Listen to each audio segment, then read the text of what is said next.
Google ایک ایسی نئی اور مصنوعات ذہانت آرٹیفیشل انٹیلیجنس والی ایپ کی جانچ کر رہا ہے جو نابینا افراد کو ریس میں دوڑ کے دوران مدد فراہم کرے گی۔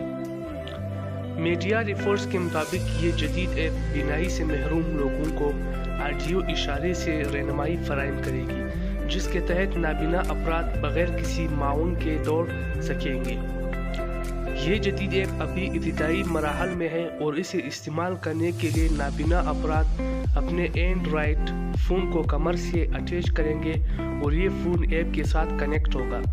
ایپ ریس کے دوران کیمرے کی مدد سے زمین پر موجود لائن کو ٹریس کر کے نابینا افراد کو دوڑنے کے دوران گائیڈ لائن فراہم کرے گی، جبکہ یہ ایپ ہر قسم کی موسمیاتی تبدیلی میں بغیر انٹرنیٹ کے کام کرے گی۔ اینڈرائڈ فون میں موجود مشین لرننگ الگورتھم سے بینائی سے محروم افراد کو یہ معلوم ہو سکے گا کہ وہ بائیں دائیں یا ٹریک کے درمیان میں ہے۔